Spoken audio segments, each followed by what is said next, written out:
now. So um, we have some topics to talk about tonight, and I guess I should probably, this is weird because we don't really do a pre-show anymore. We just kind of get on and start talking. So I don't know. I'll just kind of do an intro. Hi, we're back again. This is Human Factors Cast, maybe with a new episode. I've lost count at this point. The number will be in the title. It's January 25th, 2024.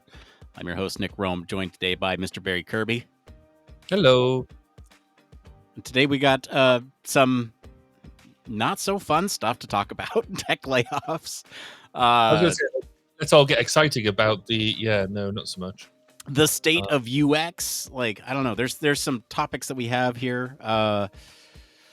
Got CES that we talked about last time, that we can look at some of the best of CES. Yeah, we absolutely need to do that because we need to, palate cleanser. We need to look at gadgets. We need to look at cool bits of tech. So, yeah. We've talked about do we do the slightly depressing stuff first and then go into the fun stuff? Yeah, let's get that stuff out of the way because there's a lot to cover with that. I feel like this is our in-depth topic for tonight. That the CES stuff is like a fun palate cleanser type of thing that we can kind of focus on in just a little bit because, I think there's definitely a lot to cover with the tech layoffs, with the state of UX. We have a lot of stuff to cover. It's an in-depth conversation here that we're trying to have. And speaking of conversation, if you want to dial in tonight, you can do that right here. There's a little QR code that says you can be a live caller. Let us know what your thoughts are on the whole tech layoff situation, on the CES stuff. You can call in at any time. There's a little chat bubble in there. You can tell us what you want to chat about, and we'll screen your call before you come on. We'll give you a heads up and all that. So please, if you want to be a live caller, it's right there. If you want to support the show, there's a little other QR code down here. We're on Patreon, and that all does go back into the production of the show. And there's some other stuff, too. If you go to our website, humanfactorscast.media, there's a little microphone in the bottom right-hand corner that you can use to be a voicemail. You can leave a voicemail for us. So we'll probably get to those next week. But if you want a live call, that's up here. So now that that's all out of the way, I think maybe we set the stage here with the types of things that we're going to cover tonight, Barry. I don't know about you, but that to me seems like the best place to start. Yeah, absolutely.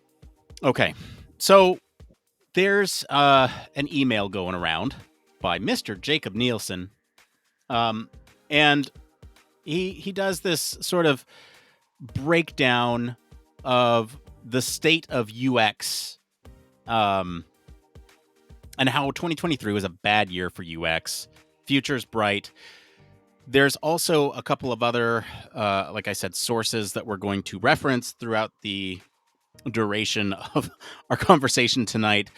There's a lot of news that just broke actually hours before we went live. So Activision, Blizzard, Microsoft just laid off another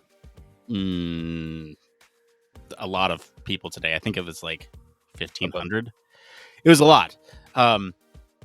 And looking at some of the numbers versus 2023 versus 2024, it's not all great news. So I understand there's a lot going on here. There's also some stuff to talk about. Another post going around here on LinkedIn about sort of the whole expertise issue in UX. And so I think a good place to start here is maybe with a recap of what happened in 2023. Yeah. Okay. So this is where Jacob Nielsen is basically he's rounded up what he thinks of what 2023 was and where 2024 is going to be.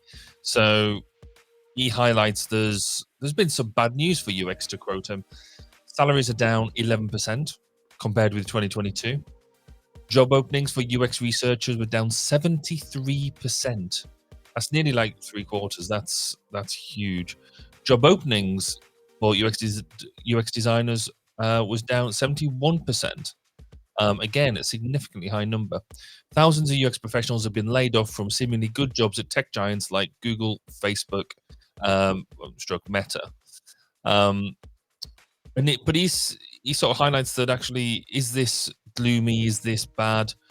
Well, he seems to suggest that this is a market correction rather than an apocalypse, as he puts it. He suggests that in 2022, was the job market was absolutely red hot, and everyone was hiring UX designers, UX researchers, like they were going out of fashion, and so therefore there was a massive blip in salaries, in roles, and that was just unsustainable. So what we're seeing now is just that the correction from 2022. Whilst that sounds logical and it sounds good, it's obviously it doesn't help the people who are being made redundant and not being able to get the roles at the moment. But it does kind of make sense. We've been saying on this program now, probably about for the past 18, 24 months, that the UX role was quite fashion. It was quite a fashion, almost a fashionable role to be in. When you look at the difference between UX, HF, and things like that, it was trendy. And it still kind of is. So maybe this has got a bit of that around it as well. So yeah, I think he sort of highlights that 2023 compared to 2022 was rubbish. But as you've highlighted now, that going into 2024, we're possibly not seeing the uptick for quite a while. Yeah. So yeah. So let's Microsoft, Activision. Yeah, so here's the headline from The Verge. Microsoft lays off 1,900 Activision Blizzard Xbox employees. This is just the latest. We're talking about this because it's late breaking today. I do want to bring up it'll always be Twitter to me, but X, I guess, post here by Rami Ismail. Sorry about the pronunciation there if it's wrong, but they say, I just ran the numbers with today's Activision Blizzard Microsoft layoffs added in just 25 days of 2024. We're already at over halfway to the total layoffs of all of 2023. So far in 2024, we're at 5,600 versus 10,500 in 2023. So yeah, tech is having its moment here with this correction, with this bubble. And I think it's important to bring up, at least from our perspective, with human factors, with UX, and sort of what's going on from our end. I think there's a great post on LinkedIn here by Charles Morrow. Came out, this was posted 5 days ago. So since the last time we were on, talking about what happened to UX and sort of our positioning within the tech space and what's going on with corporations. And I'll just quickly recap this. The full post, is definitely worth going to and reading. But essentially, what's happened here is there's this reliance on UX, and it left a 5-year gap in product development, which we're now seeing a reliance on AI. And this will link back to Jacob Nielsen's sort of future-looking post here in just a minute. So I like that we're covering. But I think what's happening here, and Charles says this, is that Google's jettisoning entire hardware divisions, including UX groups, in one cut, thinking that AI is the solution here. He goes on to say that there's over the last 5 years, there's been several 100,000 UX trained individuals thrust into the marketplace by things that we've talked about here on the show, Barry. UX boot camps, UX seminars, and other forms of unvalidated training, most of which lack a strong and meaningful connection to underlying human factors science. And we've been critical in the past of this boom in boot camps. How many times have we seen the it came from saying, I attended a boot camp and why can't I get a job, etc., etc. So this does reiterate a lot of the things that we've been talking about. Yeah. He goes on to write, some leading usability experts and their firms have profited from this type of catch and release and are also to blame for the current employment meltdown in UX. So, I mean, there's a lot more to that post. I think those are sort of the highlights there, and I agree. I think we've talked about this before, that the UX, the trainings, those are not nearly enough. They're great supplemental sort of programs, and even Google is guilty of this too. They have their UX courses, and a lot of it has been sort of training. It's almost like patching the symptoms and not the underlying cause there. With understanding human factors, with understanding engineering, systems engineering, human psychology, those types of core structural foundational things, and you're teaching people how to, I don't know, do design. I mean, I think Which, because later on in that article, it does say that, it says social media made UX expertise seem easy to learn and approachable, and that's just made the problem worse, because it's almost been seen as, oh, this is easy, anybody can get into it. It's obvious, it's common sense, da da da da da. And so lots of people have been jumping into it as thinking it's almost the next .com, or pick another boom and bust industry, to do something, because people think that doing UX is easy. UX and HF, I think we've discussed quite a lot, are not necessarily exactly the same thing. They have significant overlap, but they both have their individual things. But one, I think where we're at the moment is we've been assuming that one can exist without the other. And I think many HFers know that UX exists, but there's a lot of UXers don't know that HF exists, which I think goes back to the point you were making. It's the top-down approach that UX brings is really, really good, but it needs to be paired with that bottom-up approach of HF to give it that foundation and to give it the roots into good things. So I don't think we should be that surprised to see what's going on. I'm surprised at the numbers. I'm surprised that we're looking at significant chunks of the industry, and maybe we should have seen this coming. But yeah, I think that there's just a lot at the moment, particularly given what happened in 2022. yeah, and I think this is an interesting problem for us to solve, because when UX is linked to human factors, that then reflects poorly on human factors professionals, when maybe these UX professionals who have just engaged with one boot camp or one training seminar and then got all the rest of the training on the job, when they're not doing their due diligence with research, or they're patching solutions, or just kind of going off of conventional standards that maybe haven't been researched in depth as to why or why not that's the appropriate solution for the problems that they're trying to solve. And so I think there's some interesting things that we can do, from our profession standpoint, right? I think there's a lot of things that we can look into from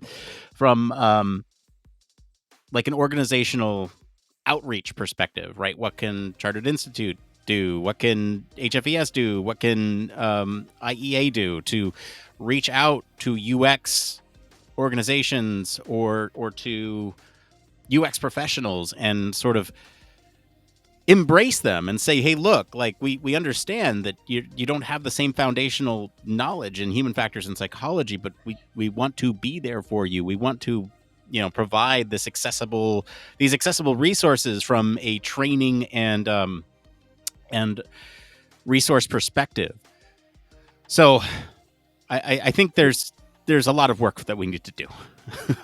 It's also worth having going back into what both these articles have said now, and putting a lot of the blame squarely on AI, or more specifically, the potential for AI. So the like your Googles and things like that have turned around and said, well, actually, this UX stuff, this HF stuff, can all be solved by the equivalent of your Chat GPTs. Can use AI to deal with all this stuff that that we find difficult, because everybody finds HF, the whole dealing with users, difficult. That's why we do what we do, because we recognize it's difficult, and we provide solutions. So, Yeah. but I think Well, let's we're already finding that that AI is not a bad starting point, but it's not the tool. It can't deliver what we deliver, and what UX expertise can't deliver. So I think maybe there is also an element here of, let's ditch everybody. AI will rule the world. Oh, maybe it won't. And I think that will then almost become a correction of the correction, maybe the second half of this year. Bold prediction right there. Yeah, I think we're just two voices here in this whole mix, and we brought in a couple other voices. I want to bring in more voices from the chat here. Neil from YouTube. Yes, I'm all for finding alternative training paths for toolkits, so long as they actually provide the learner with knowledge, skills, abilities that they will need to perform jobs and tasks. Mhm. Agree with that. I think there's sort of two. I think of this as sort of a two-pronged approach, where you have maybe the systems people who are focused on the higher order solutions to a problem within tech, within defense, within medical, whatever the domain. You have these people who are sort of focused on the end user and the basically the solution, right? A solution architect, if you will, and then you have sort of the practitioners who could, have one of these leaner toolkits that could be trained with with a boot camp or whatever, still learning the skills, but maybe it's more sort of logistical, like sort of doing the user interviews or setting up a research study, like sort of those types of Mm-hmm. things where you still have the skills and understand the foundations of how to do those things, but maybe the sort of higher order solutions to the problems then lie with those who are classically trained in human factors or have, more expertise in the subject. I think it's an interesting problem to solve, especially because, something that we talked about at HFES last year, was accreditation. What does that do for our industry, right? We talked to the folks at BCPE, and how do we get? What does the accreditation look like, and why don't companies know about it? And what's the approach to adopting a standard like that for UX that is comparable to something that product managers or agile professionals might have in their toolkit, right? Like what is the approach? And so it's still an interesting problem to solve, especially because I feel like in some respects we've gone too far, and, Yeah. and No, it's there's a fair point here, because there is not, we kind of making out here that the HF world is also, the HF domain is all being all embracing and saying, oh, it's all right, you UXers, come and join us, no hard feelings, and that type of thing. There is a significant number of people out there who are almost quite annoyed at the UX community at doing what they're doing. Neil follows up here. You want to read that one too? So Neil sort of says there are also some, but not all by any means, put the pitchforks down, UXers who think that HF is inferior to UX, and who go to great lengths to diminish what HF brings to the table. And I think that is true, and I think the opposite is true as well. So we've had conversations in the UK about our chartership and what our professional accreditation means. And one of the discussions that is kind of ongoing, it keeps on repeating, is should we be doing, so we have the membership version, so you become a charter member of the institute or a chartered fellow. But there is only really one standard. You are either a chartered human factors across all 5 competencies and everything that entails, or you're not. So if you got more of a specialism, so in this case UX, which does bring in a good chunk of HF stuff, but not the full breadth of competencies. Is it valid for us to say, well, actually, what we should have is a chartered UX professional qualification, a grade within of membership that recognizes that UX is not across all of HF, but UX will have some elements to it that HF doesn't have, perhaps. And at the moment, that discussion goes one of 2 ways. You either do what one half of the group says, which I think I'm kind of in this camp of saying, the good thing is that if we can get people accredited, get people the professional membership, be that chartership or whatever else is around the world, then we're providing a level of standardization. The whole point of professional accreditation is that you know what you're going to get when you employ somebody, or if you're working with somebody, you know what sort of standard they've been trained to and peer reviewed at. But then we've got the other half that says, well, hold on a second. I've worked really hard to get my chartered membership at this level across all 5 competencies. Why should somebody else come in and get the chartership through an easier route or through a different route? They feel that diminishes their current membership? And that's a valid argument. I think we'd have to work hard to make them comparable or distinguishable, but we're not the first people to do this. So in the UK, we have what we call the BCS, the British Computing Society, which is a chartered organisation, a chartered engineering organisation. It was the first professional organisation I was a member of, actually.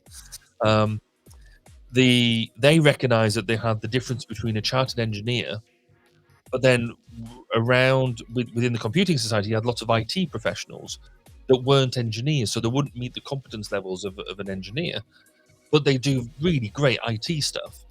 And so then they flexed out to having a chartered CITP, a chartered IT professional, which you could see the difference between that and a chartered engineer. Everybody was happy within their camps, but you could still remain within the same organization. You were just doing different things.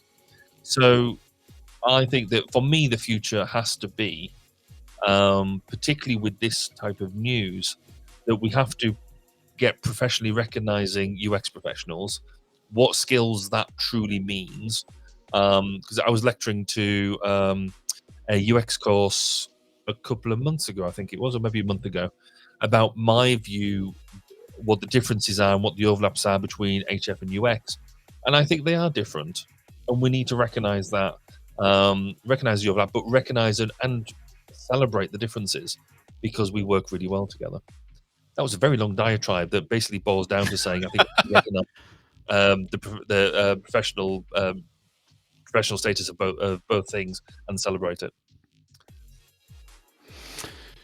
Yeah. I'll shut up now. Well, it's interesting because it's like, who is the authority to handle accreditation? Is there multiple authorities? Right. Okay. So Barry is the authority. Yeah. I mean, the thing about these certifications or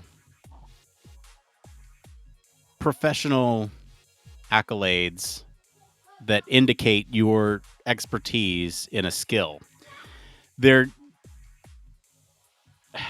is another interesting problem, because a lot of these boot camps or what did Charles bring up here, the leading experts in the field who do these catch and grabs, catch and release, I think they offer certifications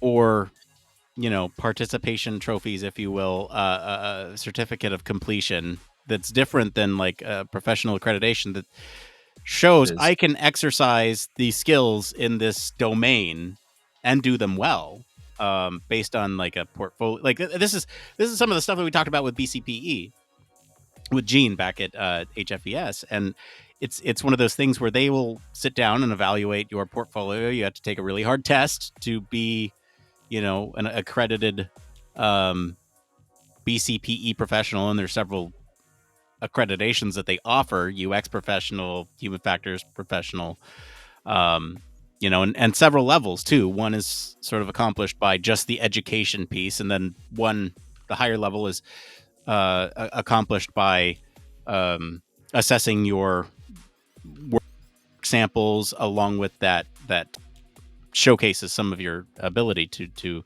perform the work. And so I think that certainly can be one. And is that one the end all be all? I don't know. I mean, Could to be put like, that into comparison with what we do in the UK, is the Chartered Institute handles all of that. And so for individuals who want to be chartered, they have to, it's not a test, it's a show of competence.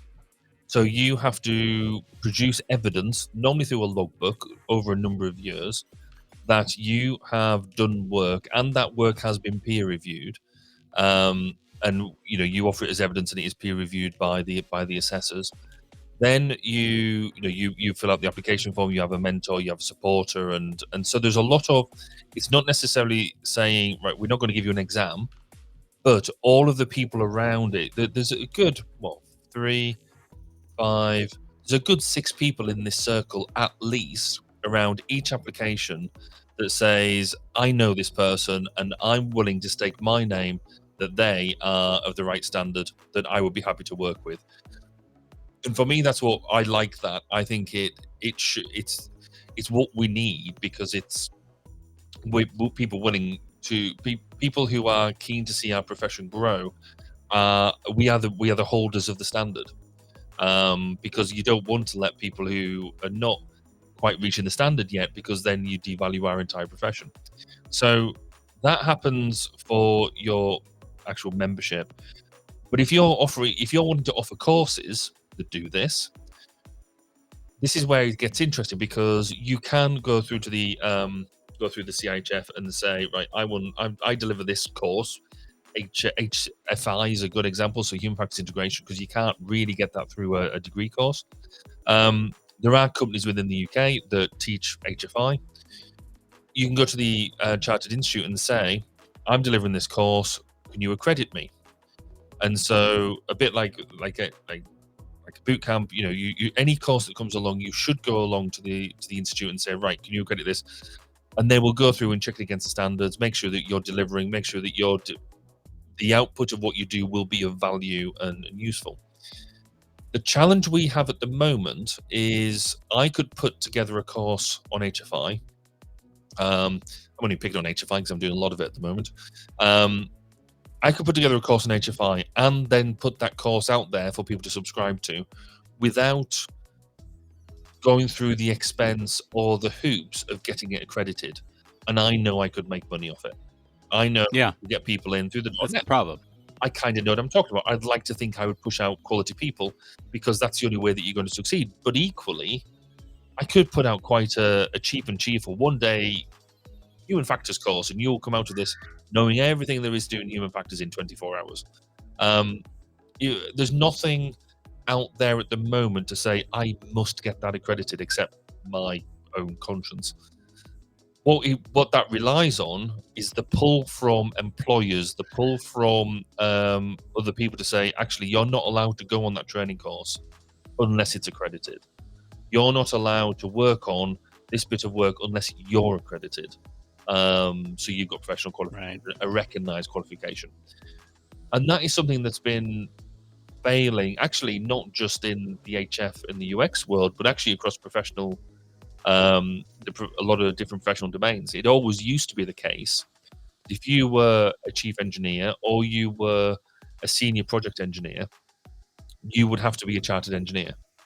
That's just, that is the defined standard.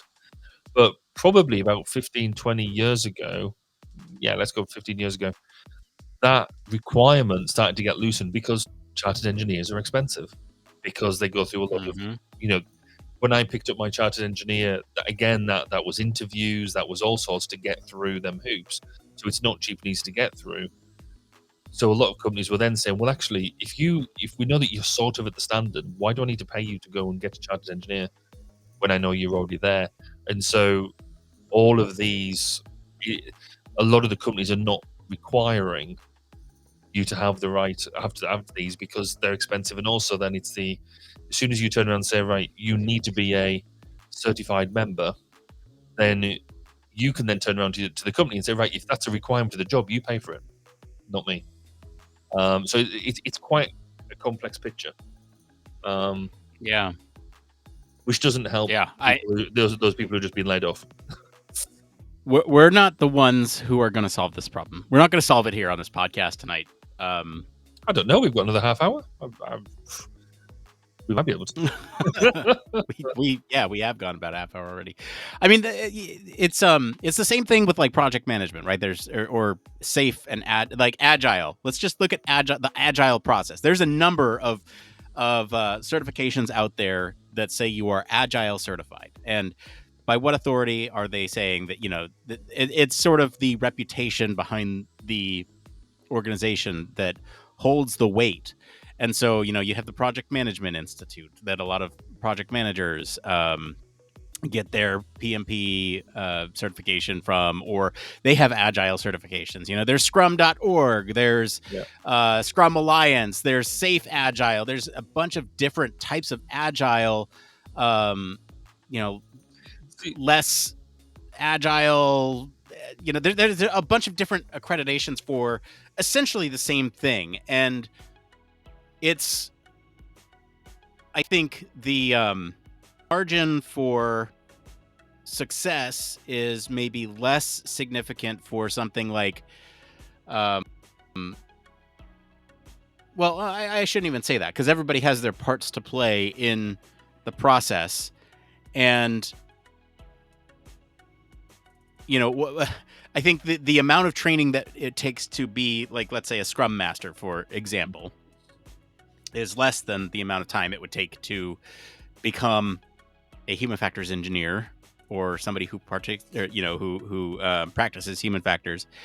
And so the level of effort is then different.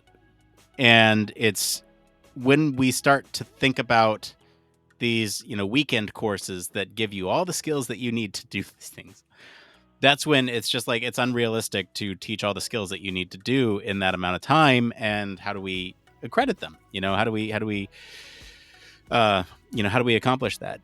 Neil also brings up on YouTube here, similar to what you were saying, Barry, is where does the demand signal come from, though? You could say that companies should do it, but at some point they will start looking at cost unless there's a requirement. So is this, Neil's GRC? Do we advocate for some policy here, stateside at least, that would, sort of encourage this type of training for government programs or government funded research, or those types of things? I can very easily see us having those types of requirements for grants from a government agency, right? Like you cannot work on this project unless you are certified in X, Y, and Z, and that's where those types of requirements could come in. And here in the UK, we have that, which certainly in defence, if you're wanting to, in defence, if you're wanting to work as an HR practitioner or deliver HR products, then the requirement is there that on the project the HF lead has to be a chartered member of the institute. It's quite specific about that. You have to be a chartered member of the CIHF.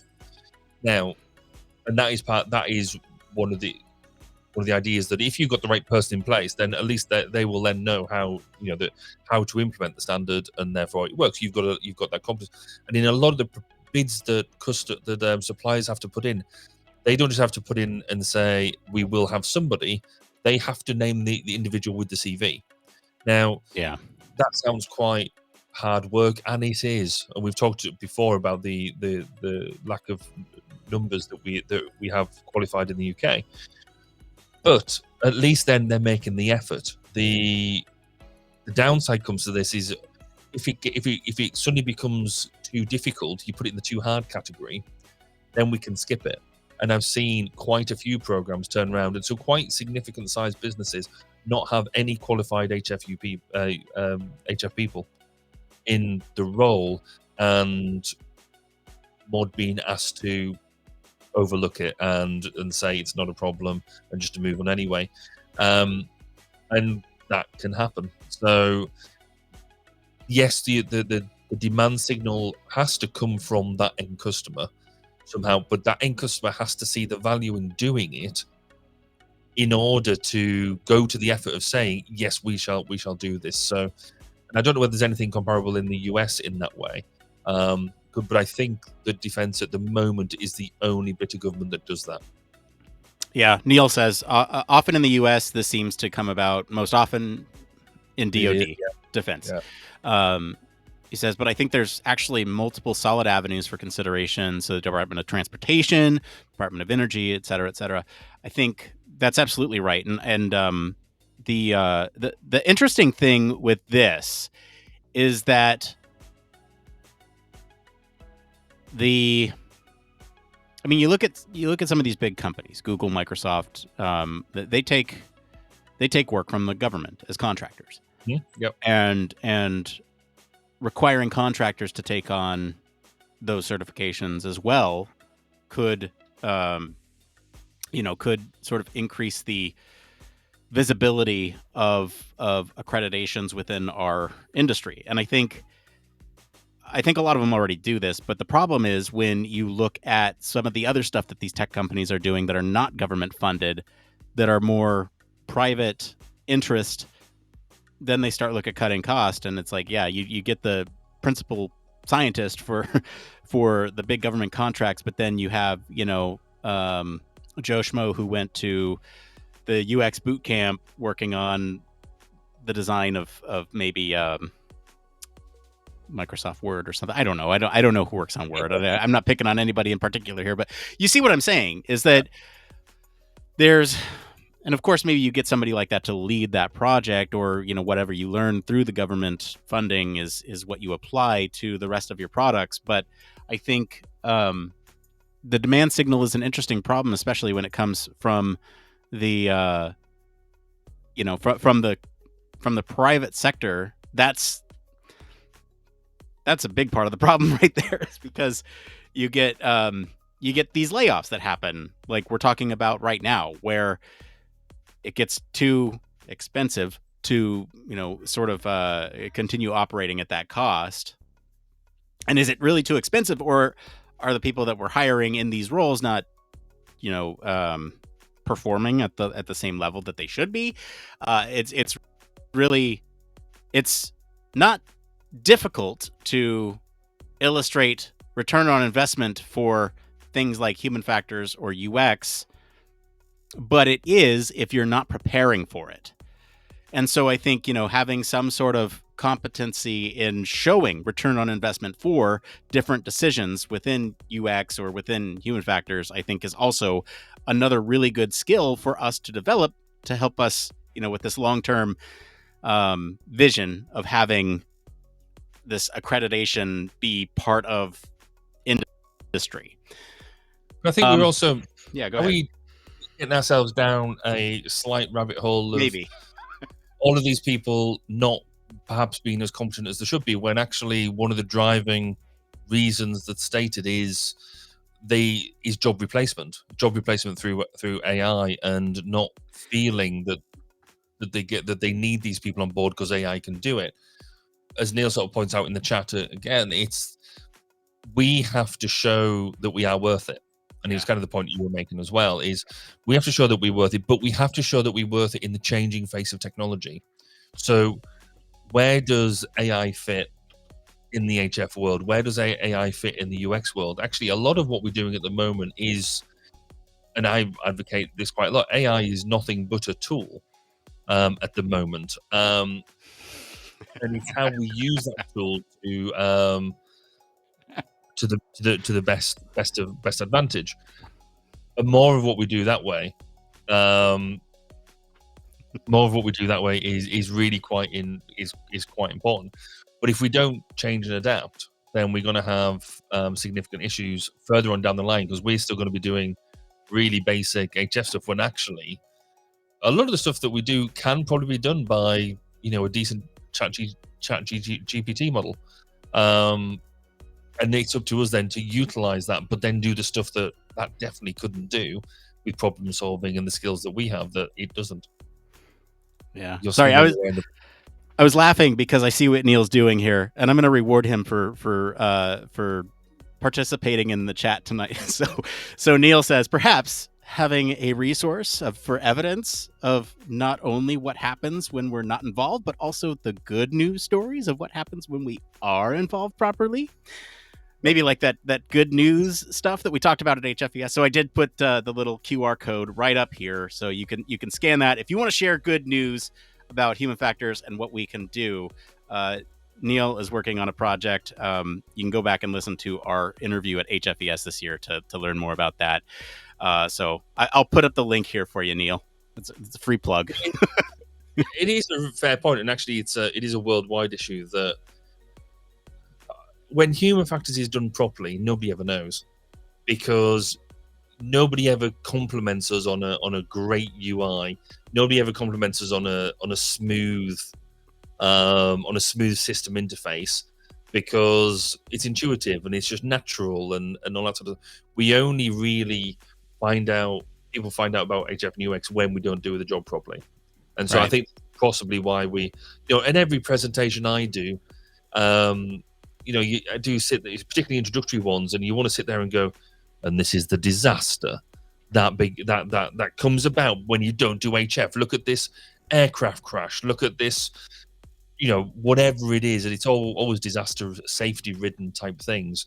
But I do have a quite nice one about the not being able to get into a bar properly because the handle's on the wrong way. But yeah, we do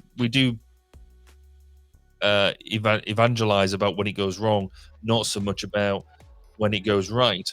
Though there are some case studies out there now. So we produced an HFI. I say we, the UK community produced an HFI booklet a number of years ago now, sort of showing the good use of HF. But the problem with it is that the HF line comes at a cost, and it is a spend to save. You are going to spend time and effort doing HF work, and if you do that properly, you will end up with a better product at the end. The problem you get is when budgets start to be cut, and you get senior stakeholders going, well, I know that this HF stuff will stop us from having an accident, or we'll stop doing that, but our product's better than that. That won't happen to us. Therefore, we can cut that. And then it's not until like years later, because the programs we get involved with tend to be quite long, that they're like, oh, maybe we shouldn't have done that. Now we pay twice as much to fix the problem that it wouldn't have cost anywhere near as much to do in the first place. Yeah. All right. So you brought up AI. Let's talk a little bit about AI, because that kind of transitions to the second half of this discussion of, is human factors going to be replaced by AI? No, it's not. Long story short. But I do want to go back to this comment here by Charles. Corporations now need a reliable path forward regarding user experience optimization and product innovation. Enter AI, which at its core is unreliable and subject to massive IP problems. And so, there is a lot of opportunity for us as human factors UX professionals here going forward. I'm jumping all over the place here, but back to Nielsen's sort of state of the industry here, right? You have sort of looking forward to, is UX disintegrating? No, it's not. I think there's there are some things in here about what we've been talking about here, and I'm also going to bring these up because these are along the same lines of like the accreditation stuff that we were just talking about. So he says, first, let me say the old days were not as depicted. Yes, I ascended to the lofty intellectual heights of a PhD, but most of the best UX people I've worked with in early days didn't have anything near the education of today's credentials demanded. That's kind of opposite of what we were just saying. The smartest of the lot had only a high school diploma, and the other two top talents had bachelor's degrees in theater and architecture. The only top UX talent I worked with who might possibly secure the begrudging approval of the degree snobs did have a master's in human factors. So Okay. Let's look at the future here with AI, because I think there's some things in here. So just to, because you mentioned, to Yeah. jump on the qualifications piece, I mean, again, you don't need vast amount of qualifications to get your professional accreditation. Your professional accreditation is about competence. Yes, your academic qualification might get you there a bit quicker, but equally, you can get a professional accreditation without having a human factors degree. I mean, you can even become president of the organization without a human factors degree. Wow. How Hello. do you know that, Barry? Well, that'll be me then. You know, it is a very what we do. It can be easily and well easily learned vocationally. It takes longer, and it's taken me a good part of 20 years. But so I get I'm with what he was saying. Your Is pathways.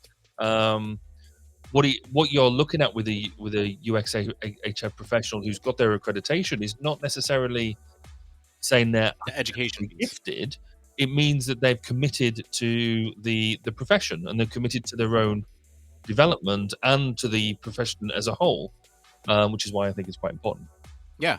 No, I think that's a great point. So let's bring up AI here. So Yeah. um, he did look at sort of the good news of 2023, right? We recap the bad news with all the tech layoffs, and it's continuing into 2024. But the good news of 2023, in all bold letters here, the future of UX is AI. Um, recommends that every UX professional urgently needs to learn how to use AI in his or her work to avoid obsolescence into 2024. They say we need more UX work to improve enterprise AI, domain specific AI implementations. Um, I think there's a lot on AI in here. He expects the AI driven UX boom to happen in 2025, so we're about a Hmm. year out from that. But he says we'll suffer a stifling lack of UX professionals within 2 years of experience designing and researching AI driven user interfaces. The only way to have 2 years of experience in 2025 is to have started in 2023, but very few people did so. And goes on to say 2 years is the minimum to develop a strong understanding of the new design patterns and user behaviors that we see in, the usability studies. So the future AI, start small, start now, is what the advice is, and that's sort of the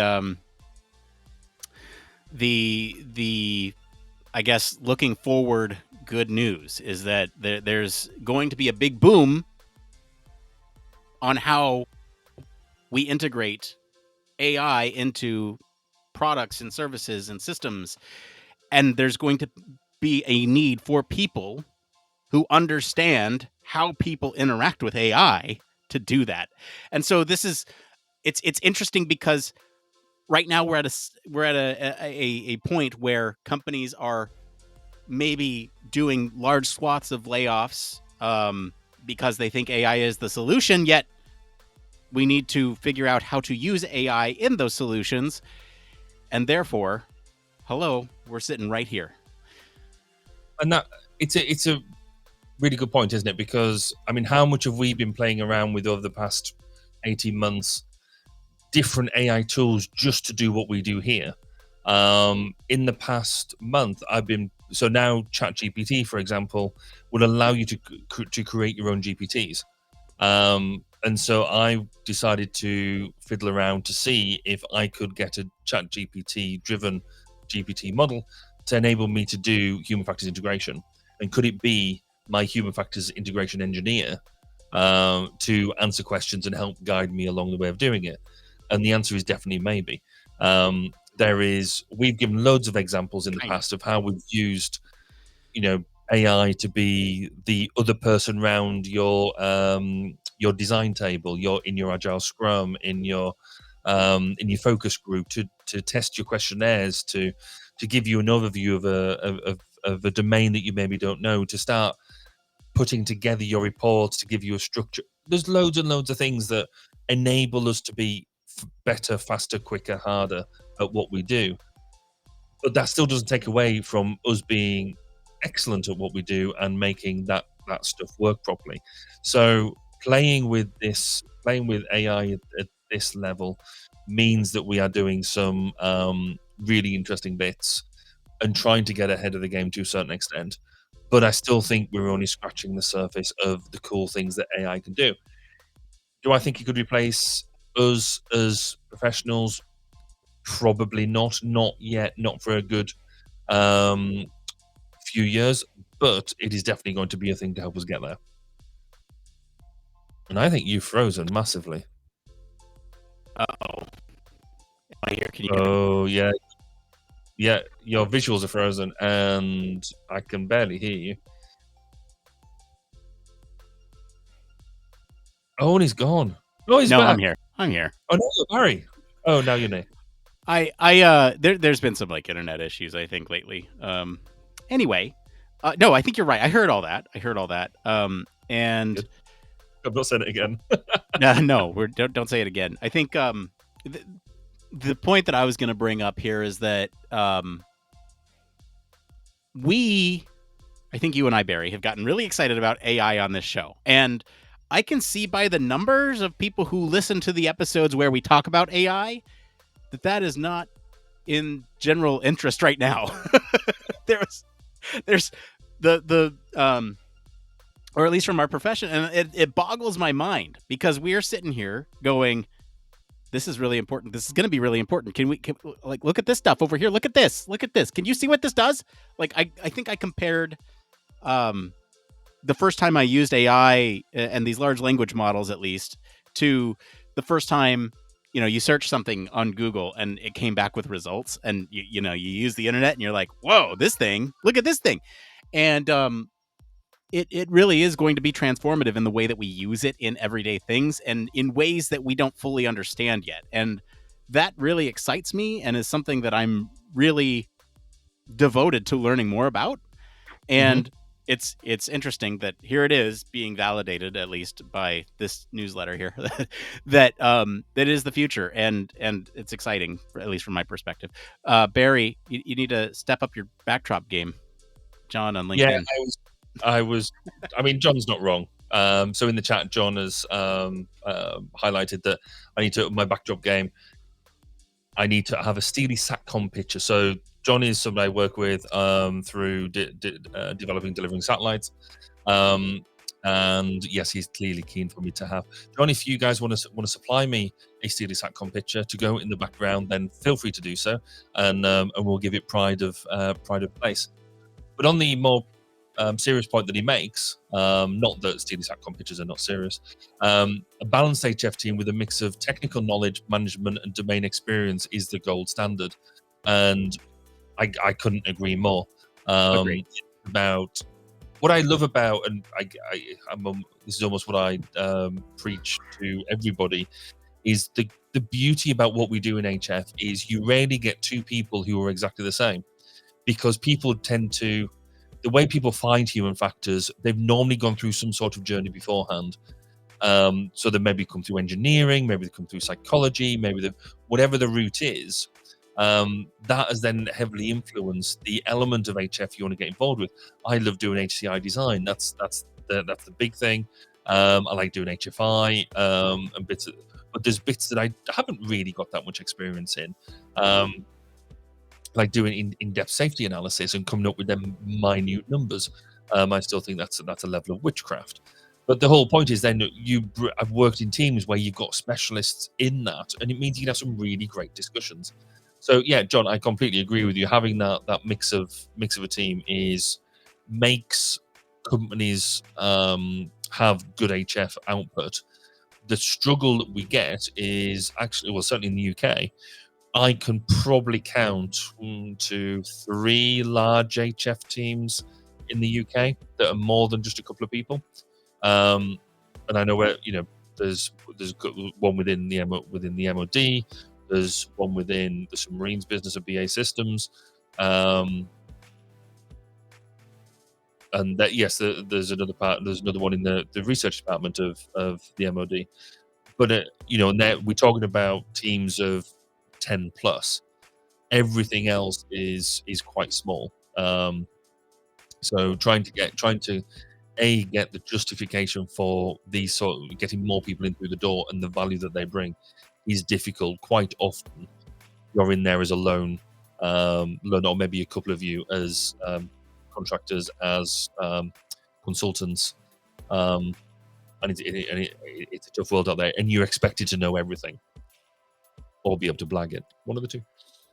Yeah. All right. Well, why don't you go ahead and weigh in if you want to be a live caller and let us know what you think of the tech layoffs, of the AI boom that's about to happen. Dial in here, let us know what your thoughts are, and we'll put you on. It's like a live radio show. You can be right here with us. I do. This is the best transition I have for this type of thing because we talked about this last week on the show, but another John on YouTube brought up some good points from last week's show that I wanted, or not last week, but last time show that I wanted to bring up because they were some good points here. We talked about the education side last time about how to sort of integrate human factors into at young childhood ages to aspire to be human factors people. I want to read their comment here on the education system topic. I think something important to consider would be introducing human factors to undergraduate students and students in primary school, high school going downwards. I agree that introducing human factors to younger students is a good idea, but I also think that part of the value for introducing the field to middle or high school age students is that one, those students would get into the field sooner than younger students would, and two, the younger human factors professionals could influence students younger than them to join the field as well once they become practitioners. I think having an outreach focus on collaborating with institutions who work with students is going to be the essential for having the impact you both were describing. There's also another point here about being media trained, and it's in the same comment, so I'll read that as well. These are just like catch up from last week. On the need for human factors professionals to be media trained, I agree. I think we also need marketing and selling trained in a similar way so that we are able to pitch the field, advocate for ourselves to be involved in interdisciplinary spaces, and spread the word about human factors all at the same time. I think there is an opportunity to encourage collaboration between human factors and other fields in new ways that put us on the map.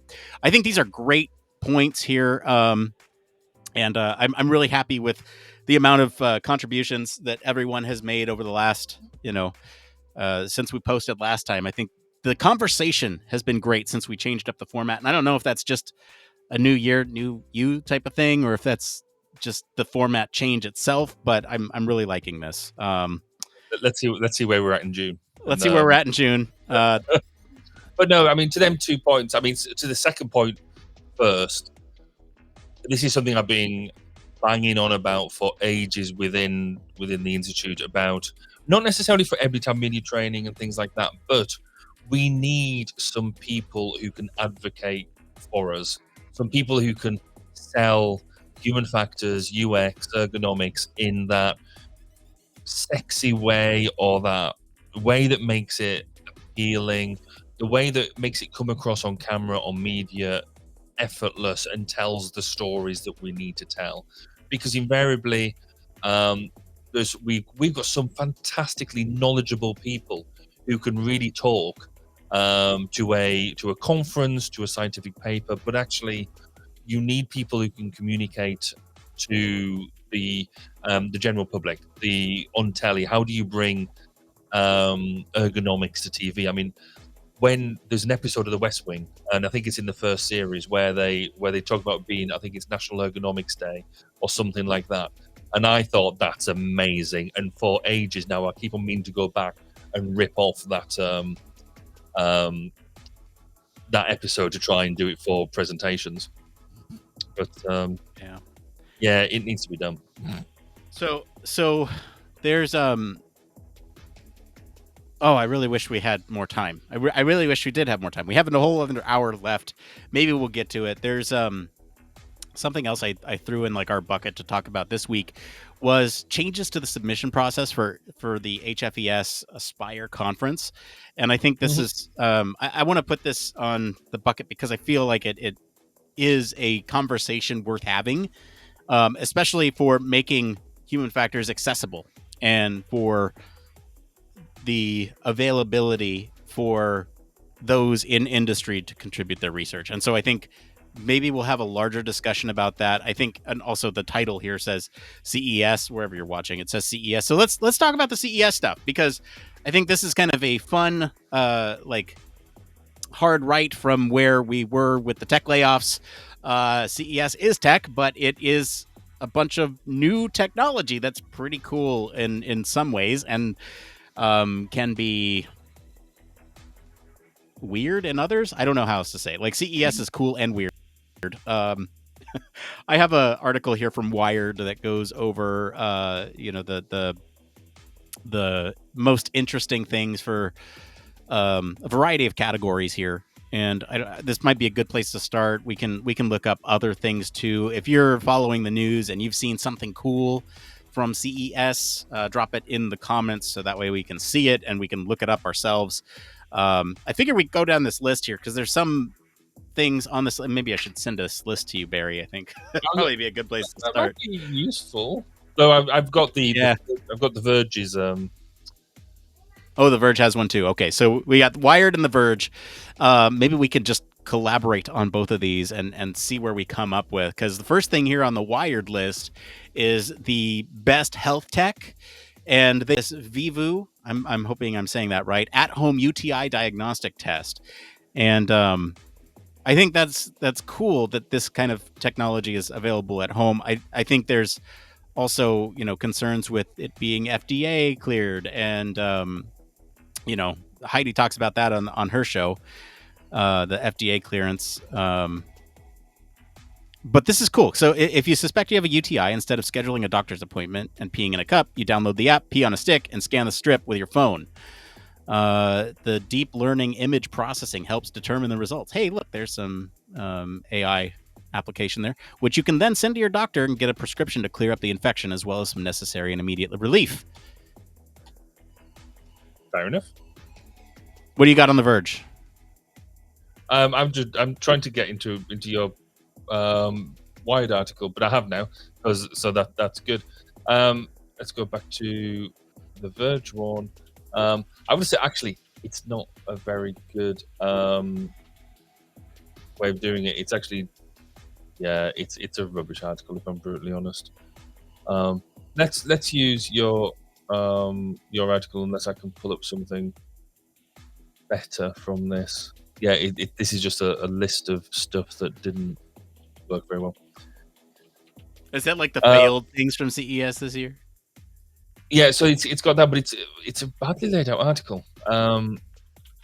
So it's just basically got all stories that are sort of tagged, but it's got a mixture of like sort of YouTube-y, TikTok stuff, as well as everything else. So I'm not that impressed with it. It's hard to find things that are tailored towards our audience. I think this one is interesting because we can bring up these things if they have human factors applications or not, and we can kind of go from there. We can editorialize on the fly. I think. I found an article that is better on it. So it is. I've now found their CES of 2024, everything that you want. So we can do that now. Okay. All right. Great. I'm with it. So one of the things that they highlight is the controlling your smart home through your TV, as opposed to, because everything we do now at the moment is obviously through your phone, isn't it? You have an app for everything, but now they're on about trying to do things using things like generative AI, etc., to be able to control your devices through different things. So they showed an example there of being able to control your devices at home through your TV, which is, on the one hand, it makes sense, and it's a Samsung approach, because Samsung have the smart things. And if you've ever used the smart things app on your phone, it's not very good, but this is a bit of a step change for that. I don't necessarily think that's the best way for it to go. The best way for it to go is to actually use things like replacing light switches in the house with smart light switches, but allowing them to do different things. Because the last thing you want to do is go and start touching your telly and stuff like that, because you get fingerprints everywhere. which No, is you put things where you're going to interact with them. yeah. But I like the idea of getting things off your phone, because having everything controlled through your phone, and obviously Alexa is or other speakers are available, then yeah, fair enough. Okay. I think the interesting thing with that type of technology, and one of the major trends coming out of CES, is AI and how to implement rules and preferences that adapt based on how you use them, right? So there's I don't have a reference for this off the top of my head, but there are sensors that can detect where you are in a room to like and you can set up things with automation to be very specific. If I'm in my office, I only want my office lights on. But if I'm in my office and you detect a presence out in the other room, I want both sets of lights on. But if there's no, turn them all off. As I move from my office and leave, turn off my lights. I don't care for that. And so the interesting thing is going to be setting up AI and automation to adapt to your home environment in a way that it can receive feedback and say, "Oh, I didn't like that. Don't do that again." In a natural way, and having these large language models processing your inputs is going to be an interesting thing. I want to bring up an article here from Kinetic.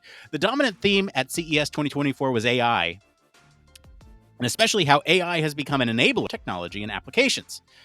They go on to write a little bit more about this, but they say, Sharp has created a compact smartphone-sized field asymmetric ion mobility sensor using a proprietary ionizer and glass olfactory sensor. What that means is air is drawn through a small tube, ionized, passed through an electric field.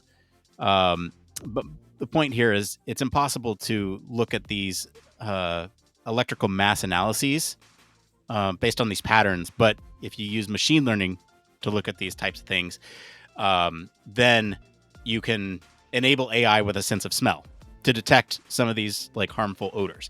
And I think that's kind of related to the thing that I was talking about with home automation. That's where it's going to be really big, is when you give these sensors the ability to process things in your environment, like, having these always on speakers or microphones that understand your input and when you're asking for something versus when you're providing feedback to a system, and, having the system adapt and respond. That is when I think the full circle is going to be very apparent. And that is where I think our role is going to be really interesting in that whole thing, where how do you take that feedback, and how do you get the humans input through this whole thing? So there's that. That was an article by Kinetic. We could talk about some more stuff on this Wired list. I'm going down to see like what's like some of the cool stuff to talk about. There's the transportation category, which is the Supernal SA2. What's that? Which is normally we'd run. Wired goes on to say, normally we'd run a mile for saying the best transportation reveal at CES was a flying car, but here we are. Supernal's eVTOL, the SA2, is clearly much more than a pipe dream for the company, a division of the Hyundai Motor Group. Oh, I see that. You'll see this all-electric pilot plus 4-passenger vehicle in the skies in just 4 years' time. Of course, we're always 4 years away from flying cars. That is Not only is the design striking and honed using biomimicry, it is pretty cool looking. Let's see. So I'm hoping that they bring that to the Farnborough Air Show this year, because there was, when I was at the Farnborough Air Show a couple of years ago, there was a sort of similar thing. It didn't look like that, but a similar type of idea. So you had your rotating blades and stuff. I hope if they bring something like that to Farnborough Air Show this year, which I'm hopefully going to, then I can't wait to see that sort of stuff. It's not going to be that long, is it really, before, in theory, we can all have our own little flying cars and being able to get places. Then we'll get into a whole heap of other problems about airspace and things like that. One thing that I found on the other article that I was looking at was I think we spoke about this lots of episodes back with Nvidia producing video game NPCs that are AI powered, and so you can interact with them better. And so one of the journalists here has gone and actually engaged with one of these devices now, having been quite scathing about it last year, has come away quite convinced that this is the future. And just by seeing the picture that they've got there of them doing it, it's going to provide a richer game experience. I think we spoke about it because that's how we could also improve training, where people using synthetic training environments, and actually, if you can better have better NPCs involved, then it will give a much richer training experience. So that's quite an exciting development, I think, from a geek perspective. Yeah. And when you have those training scenarios evolve to where the NPCs are talking with each other, yeah, and you interject with input, like there's a really cool training exercise I saw on like combat triage a couple years back. And I can imagine this one where everyone's just yelling and screaming for help, like would be dramatic, but also a really good training exercise for how it would actually be in those moments where many people are hurt and you need to focus on the ones that you can triage. I'll just leave it at that. Yeah.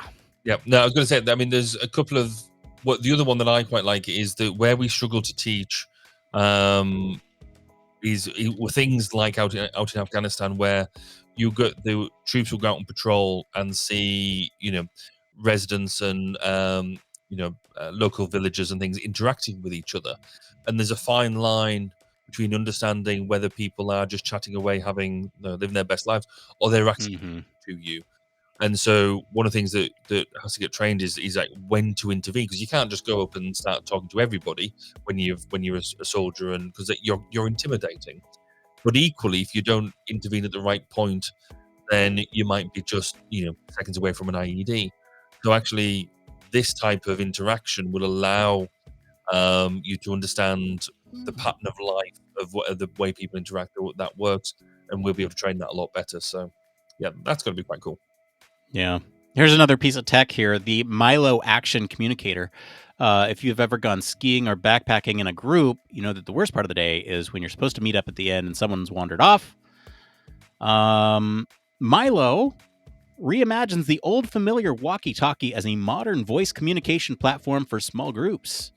Clip a palm-sized device to the outside of your jacket or backpack strap, and then chat freely without worrying about clicking the right button or finding the right frequency. Milo is hands-free, phone-free, and Milo AI will talk to you when you need hands-free help fast. For example, Alex is in range, or hey Milo, talk to Sarah. Milo can send and receive signals to other units up to 5,000 feet away terrain, which is nearly a mile. So could my phone. Oh, Neil's got a Milo on order.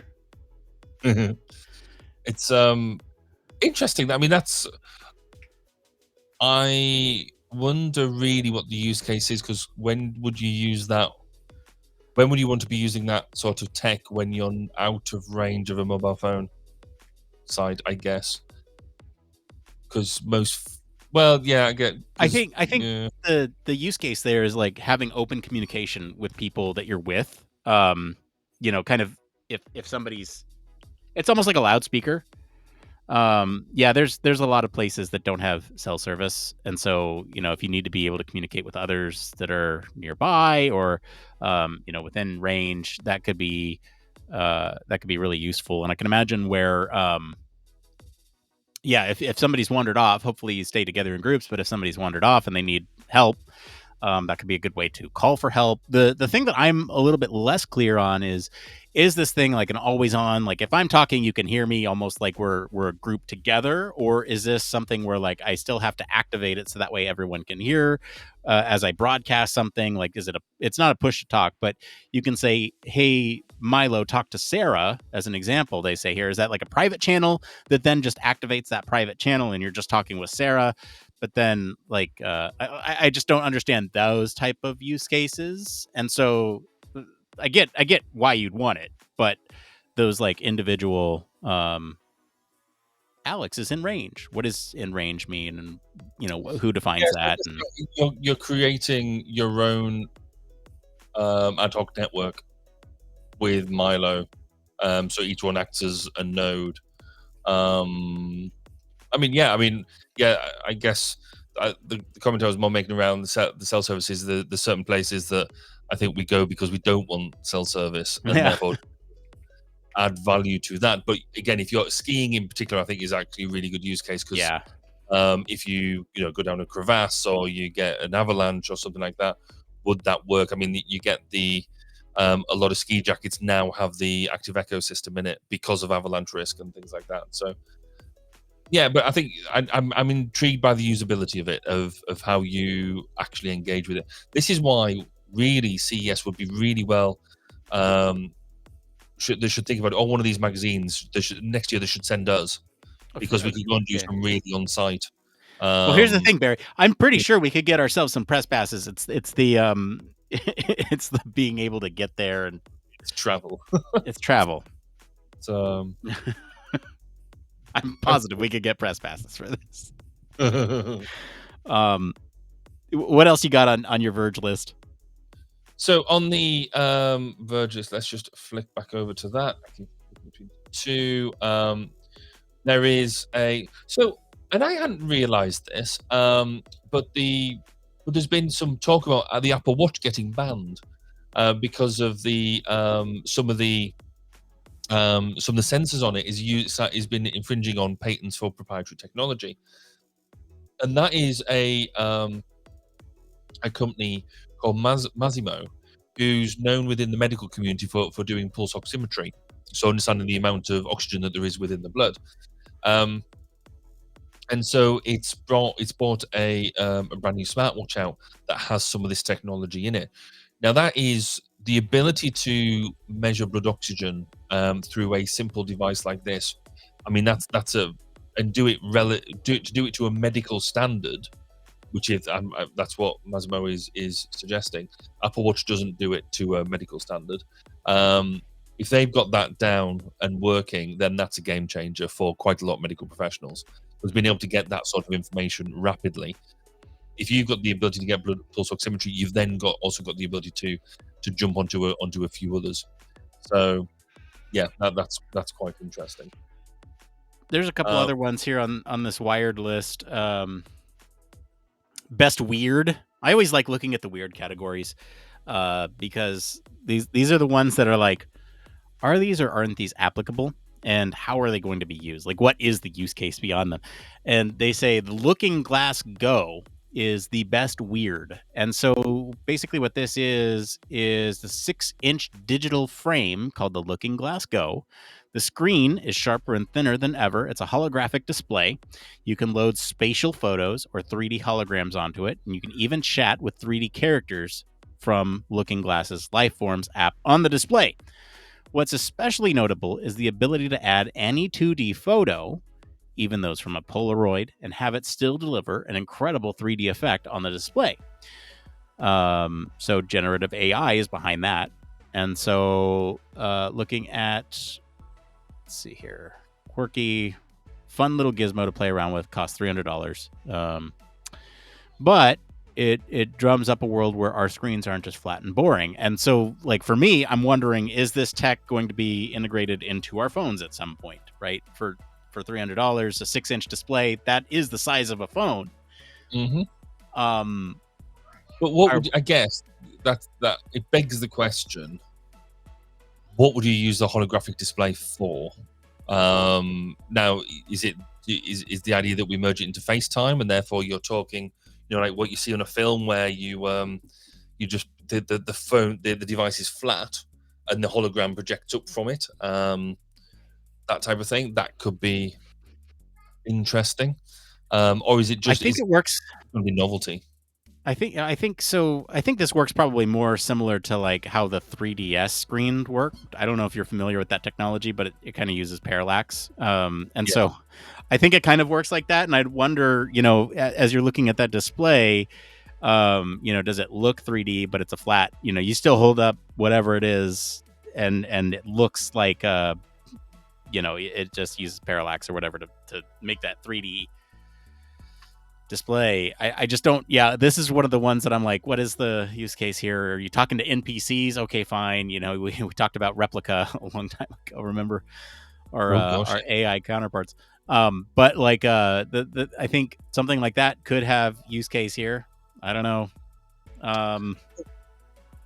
So just moving on. One of the other things that I've really liked going through this is best for mobile clicks.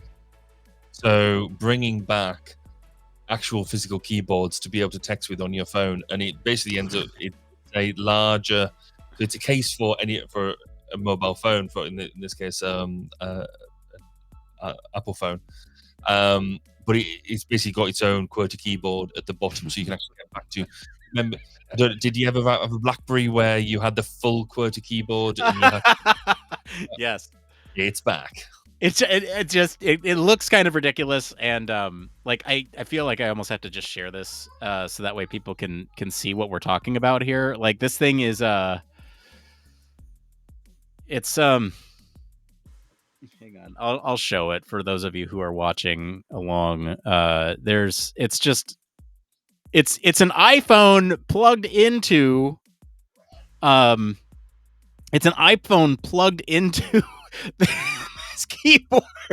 It's a phone case that has a physical keyboard on it, and it just is like, it's one of those things where it's why? I mean, But also like, yeah, you got the who is this for? Is this for digital natives? Um well, I think you're more looking at digital immigrants, people who still hanker back to be able to do that. But then your typing speed is still gonna be quicker on a physical device for your digital immigrants. Now, whether that's hands true for digital natives, I'm not sure, because digital natives will use more of the interpretive keyboards.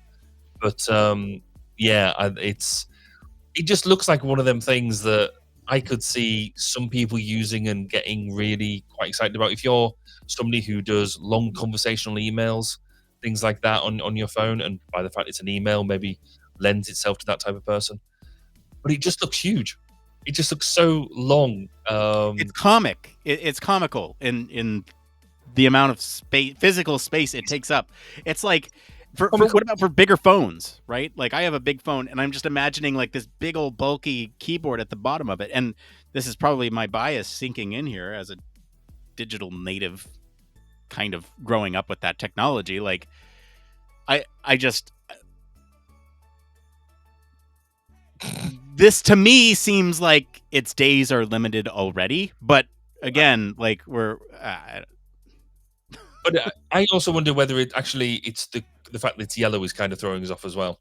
If it was a more a darker color, looked like it blended a bit more into the frame of the phone. I don't know. I think I might be reaching. Just going back to the story we were talking about with the pulse oximetry in the Apple phone. John on LinkedIn sort of has highlighted a bigger game changer is non-invasive blood glucose monitoring will revolutionize. You can tell it's late. Get my words out.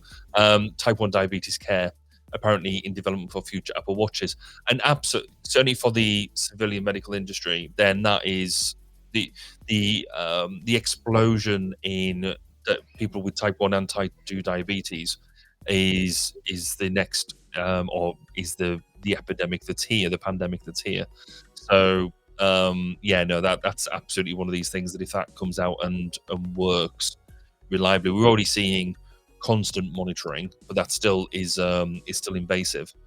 It should just, but if you can get away from that, then that will be something big.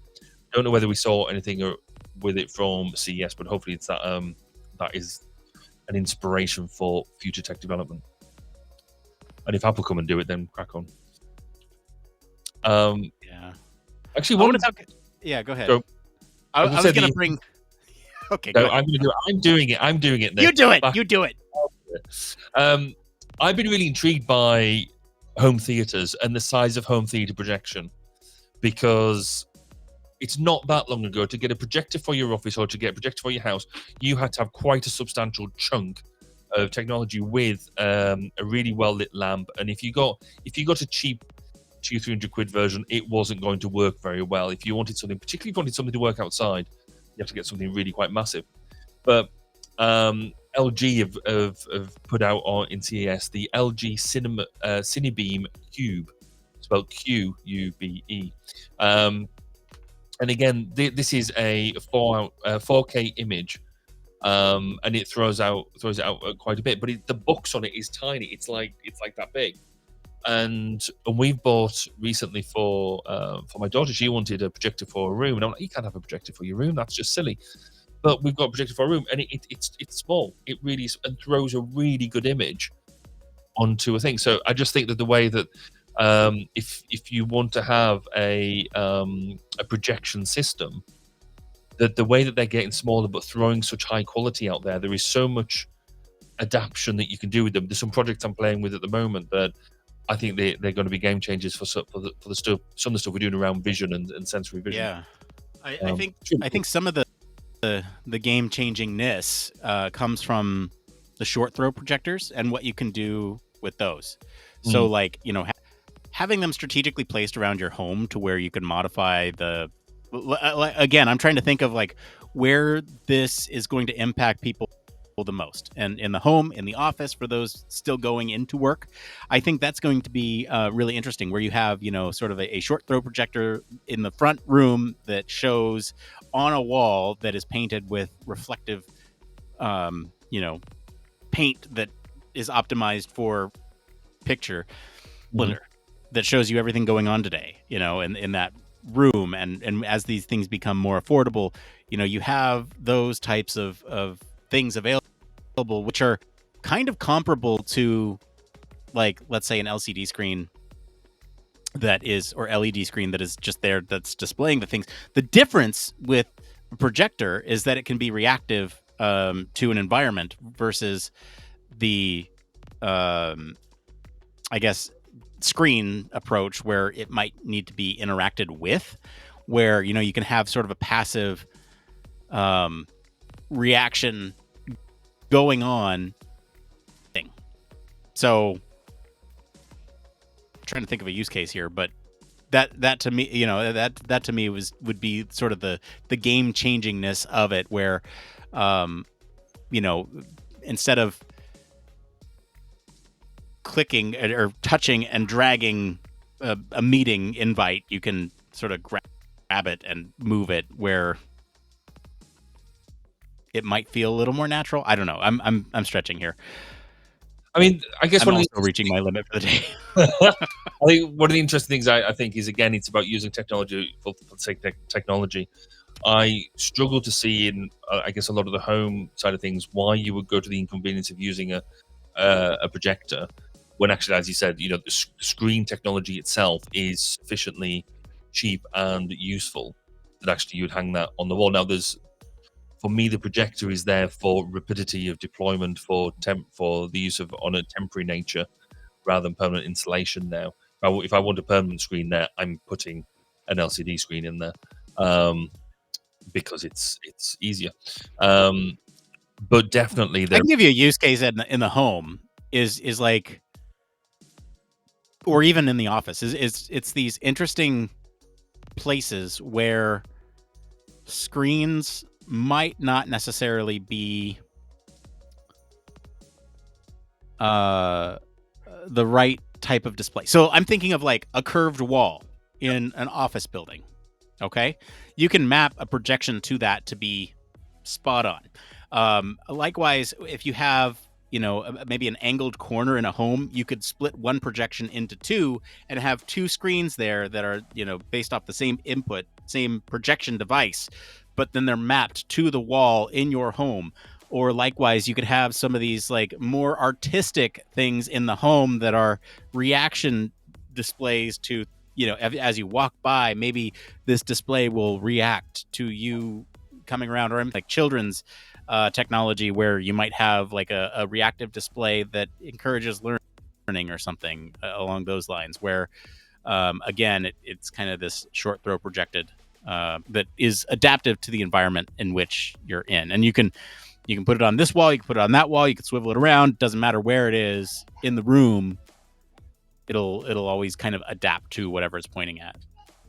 The biggest thing that projectors, I think, for me, are fascinating, and potentially from a professional perspective as well, is when for entertainment purposes you put projections onto houses and or to large buildings, and Yeah. maybe as part of a firework display you do things like that. I'm really interested in the idea that somebody could be walking by who maybe is walking past a building of interest that you don't necessarily want them to see, and can you use projection and use local sensing and projection to make the building effectively disappear, almost Harry Potter style. If you could make that work, like active camo.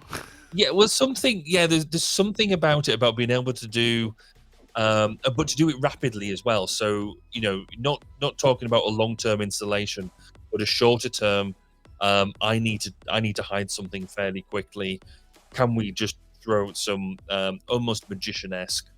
If you put the projectors in the right places, they automatically sync up, and then they throw a projection that makes maybe something around the features of the building disappear. You can see what I think about when I'm bored, and it's a dangerous place to be. But I think that would be fascinating. That is cool. We may need to end. I don't know if you can hear my upstairs neighbor is just hammering away. They're clearly doing some DIY. Okay, you can hear that. All right. Well, I'll try my best to time it. Yeah, I know we've been going for a while. I do want to bring up one more thing here, and I'll try to talk over this. If it's too distracting, let me know, and I'll stop. But the last thing that I will bring up here is sort of this this piece of tech that comes from what is the company here? Oh, geez, that is just, they need to stop that. The Belkin Auto Tracking Stand Pro with Dock Kit, and this has a lot of really good. Okay, Barry, I'm not going to talk about that. You can talk about that if you want. Although it probably has a lot of interesting things going on with it. This piece of technology here, this Belkin auto tracking stand with dock kit. Now, this is really cool because it will track the user and basically swivel 360 degrees to track the person talking on this, on whatever video app that you're on. It'll kind of track with the camera, and that you don't have to do anything to make sure that you're always framed properly. And that's kind of the hook here, is that it will always frame you correctly. Now, I can see this as being a game changer for us when we go to events like HFES or Aspire or EHF and have visuals. We can put a camera on this thing, it'll track us, and we don't have to have a camera person there anymore. It makes these startup, sort of, we call it like guerrilla podcasting, or these freelance, what do we call it? Anyway, whatever, you go out to these you don't need a camera person anymore. You just have these. It's automated AI. Yeah, it's organic and developing. But no, I think that sort of thing is going to be quite interesting. There's a few devices now that do that sort of tracking. So if you get the latest Echo Show, I think it is, for the home, that will allow you to do that sort of interaction. The Facebook had a product as well. Meta had a product that did something similar. So this whole idea of tracking through using AI to track where you are and what you're doing is really interesting. The last bit I'd like to bring up is around the growth of rings, to be wearing the smart ring. So when I started doing talks on smart wearable technologies, crikey, about 10 years ago, one of the bits of things I would always have in the kit is a smart ring, one that can replace your ID badge and allow you to get through doors.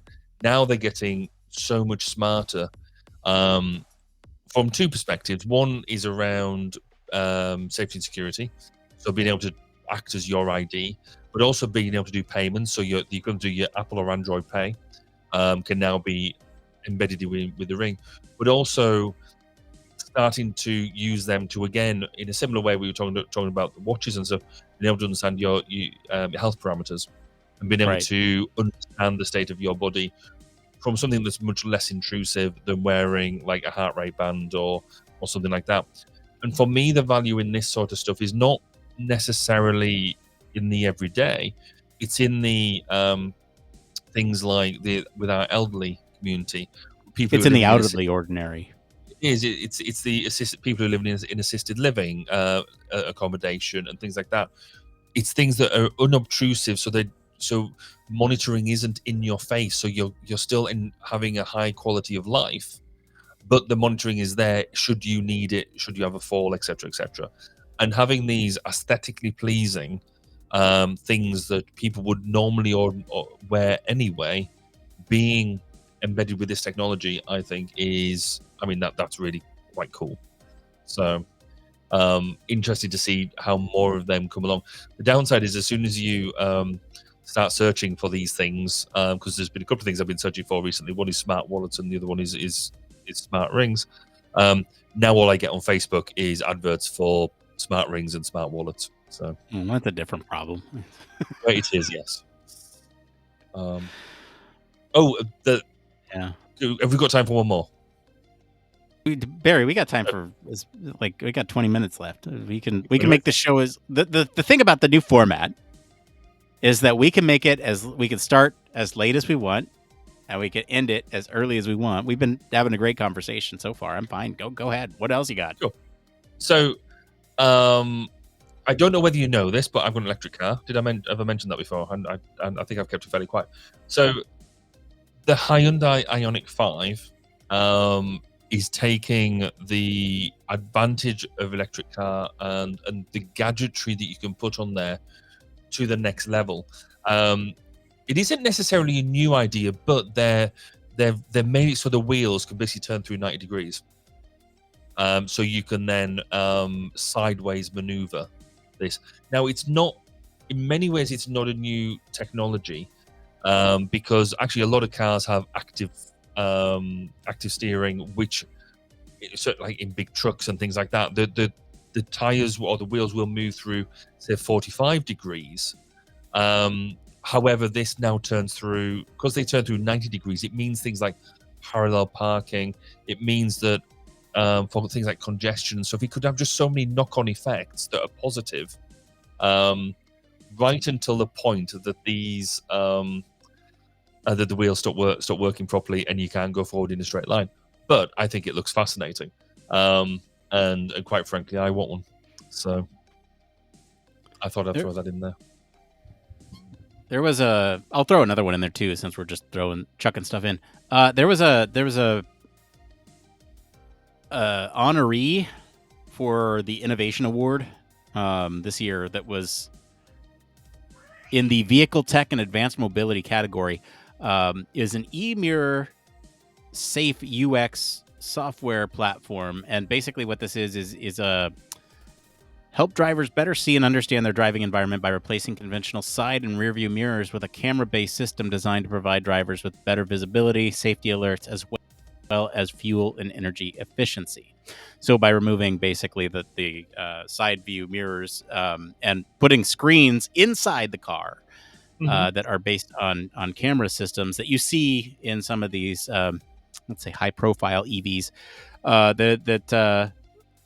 it says by introducing the innovative patented software platform like transparent view, reactive dimming, and advanced image processing, the software expands the driver's field of view, saves powers, enhances adaptive system comfort, and improves visibility in challenging environments. So it's hardware agnostic, so it doesn't require extra sensors and can be installed and updated through over-the-air updates, which is pretty cool. Is that new? I mean, a lot of it's not new, but the thing with this, it looks like it's a system that you can just plug into any vehicle. lop off the side cameras and you plug it into any vehicle. And the idea here is that it will give you alerts that you wouldn't get with just a traditional side view It's integrated. mirror. It's a, I guess, Aftermarket. aftermarket. That's what I was looking for. And in fact, Yeah. John's just highlighted in the chat as well. Honda have done this Yeah. already. Cause it's on Teslas too. And I think it's not a new technology. I think the innovation here is that this is it's literally a screen that I guess I have the technology to show this. Yeah. Hang on, I'll show it. Come on. It's essentially just a screen here that geez, why didn't I just do this to start with? But it's a screen that you can throw on your car and here. Yeah. So you can see there that it looks like there's still something out there, but I think the camera's probably built in over here. Well, it looks like the camera. Maybe it's out there. Yeah. Maybe you just replace the mirror with that. I don't know. I think it's an aftermarket piece though that goes inside, so you're now looking at this display instead of that rear view, and this would give you alerts like someone's in your blind spot over here, or whatever things this has. But that's kind of the idea there. Neat aftermarket idea. I don't particularly like it. One that I've just been looking at here is the R1. So the Rabbit R1 is a pocket-sized AI gadget that's supposed to use your apps for you, so you don't need your phone. It is there and it just does apps. I've just looked at it about why it is what it is, but apparently it's really, really, really popular. And has already sold out of its initial 10,000 units. So it's a small, tiny device that has got a bit of a screen on it, and it's got a decent sized processor with memory, etc., and it will last a long time. And you have it seems to have just a really simple interface, and it's got a bunch of apps on it. It seems interesting. Whether it replaces your phone or not, I might have to dive into that into a bit more detail, because it looks to have a really simple idea for an interface in terms of it's got touch screen, it's got touch on it as well, but it's got like what looks like a scroll wheel. So interesting. Yeah, I'm just see a comment here in Twitch by Preximo. Hi, are tech layoffs really so bad in the U.S.? And the short answer is yes. We brought up some statistics earlier on this episode that where's all my notes now? I think it's something like we're already at half the tech layoffs that happened last year, and it's only January in this year. So what was it? Yeah, with today's Microsoft layoffs, in just 25 days of 2024, we're already at over halfway to the total layoffs of all 2023. We're at 5,600 this year versus 10,500 last year. Now this is actually really interesting because kind of back to this point, I know we're kind of switching from CES back to the topic that we started talking about. This actually paints a very different picture from the reports that have been coming out from the Bureau of Labor Statistics here in the States. So we're seeing employment increasing by a large number, and we're also seeing pay raises, job satisfaction, all those things are going up. And the interesting contrast is that in tech is you see a lot of these layoffs happening. And I think the interesting thing is that also within tech, you have the UX, the HF people that maybe let go too, because it's harder to sort of. We talked about it earlier with the return on investment, but yeah, that's it's bad. The tech layoffs are bad.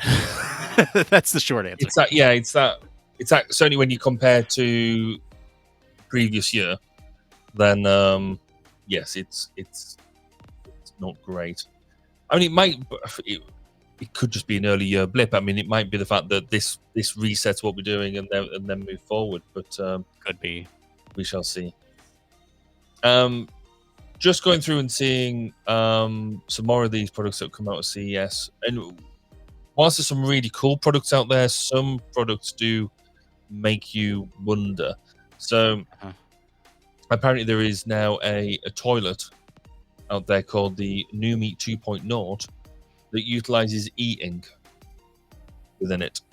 I'm almost Explain. scared. Well, I'm almost scared to press the go button on the video to work out how the e-ink works. Should we do a live reaction to this? What do we? Hang on. What is it called? The Numi 2.0. Toilet. Dual flush smart toilet. Okay. $8,000? $8,600. It's snip. Okay. Well, as low as $779 a month with a firm. So there's that. What the? What is the? Okay. Is it just? I'm gonna play. Hold on.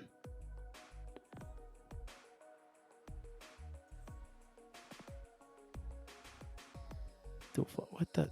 What is the hook here? What is? I'm looking at. It looks like a box. With like. It's just using the e-ink concept to change the decoration on the outside of the toilet. That's disappointing. Oh, I was expecting. that is very disappointing. I don't know what I was expecting, but that's disappointing. That is disappointing. Hang on, I'm looking at some stats here with the intelligent toilet. We got built-in Amazon Alexa, hands-free operation, neck comfort with a bidet, uncompromising cleanliness, air dryer, deodorizing filter, comfort height. We have been, I think I mentioned this before, we're going through a bathroom remodeling in our house at the moment, and some of the tech that we looked at that you could now buy, so smart toilets that do everything for you. I mean, or you just need to sit down and then everything else happens. It's brilliant. And then some of the other bits like smart mirrors and all this sort of stuff. There's certainly a lot more you can get in there to make your bathroom experience more amusing. Yeah. All right, let's address this question, and then I think we can wrap up here. By how much do you think large language model development is the cause of these layoffs? We did bring this up a little earlier. I think it's a large part of the reason. This is also Preximo on Twitch, I should say. It's being attributed as one of the large reasons for these tech layoffs is that a lot of these roles that are being eliminated can be done by AI, although we hold a different view on that. And the future with UX and human factors is that we're going to need to understand how humans integrate with AI, and there's going to be a boom. Jacob Nielsen thinks in 2025, where there's going to be a need for professionals to understand that problem, and you need to start now, I guess, to understand how AI is going to work in these technologies. So that's the short answer. We did talk a lot about this earlier on in the program, so if you want to go back and re-listen to that, you can. I think we'll go ahead and wrap there for the day. Since we're doing this new show format, I don't really have an outro, but if you like this, we talked about a bunch of different things here, from tech layoffs to CES. We've done CES coverage in the past. Go check out some of those episodes if you want to hear more on that. Comment with what you think of the new format. We're always here watching all your comments come in. So you can always leave us a comment. If you want to leave us a voicemail on our website, let us know what you think.